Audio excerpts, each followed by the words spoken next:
আমাদের সমাজে একটা প্রচলিত কথা আছে, আমি নারী, আমি সব পারি। সত্যি কি একজন নারী সব পারে, নাকি তার দ্বারা সবকিছু করা সম্ভব? এটা কি আদৌ কোনো প্রশংসাসূচক কথা, নাকি সমাজের নারীর উপর দায় চাপানোর একটা ছুতো মাত্র? নারী মানেই সব পারার দায় তার নয়।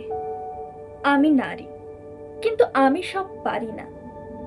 আমি জড় পদার্থের মতো সবকিছু মুখ বুজে সহ্য করতে পারি না, কারণ আমার প্রাণ আছে।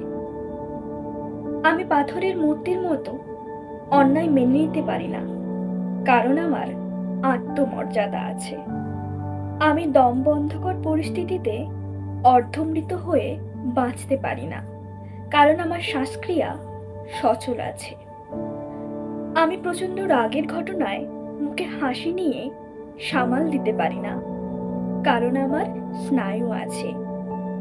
আমার শরীর আছে, তাই আমার অসুস্থতা আছে। আমার মান আছে, তাই আমার অপমান বোধ আছে। আমার পাকস্থলী আছে, তাই আমার খিদেও আছে। আমার মন আছে, তাই মন খারাপও আছে।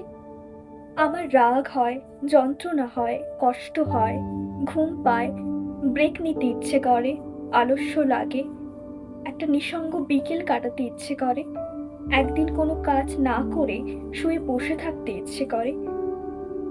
আমার শখ আছে, আহ্লাদ আছে, নিজেকে আয়নার সামনে দেখতে ভালো লাগে। আমাদের জীবনে আলোর প্রয়োজন আছে।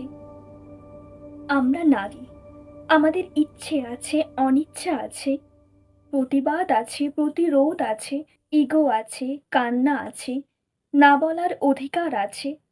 যা যা শারীরিক এবং মানসিক অত্যাবশ্যকীয় জিনিস, সবটাই আছে। আমরা নারী, কোনো ভগবান বা রোবট নই, তাই আমরা সব পারি না। আমাদের যতটুকু সামর্থ্য, আমরা ঠিক ততটুকুই পারি। পৃথিবীতে সব জিনিসের লিমিটেশন থাকে, নারীরও ঠিক তাই আছে।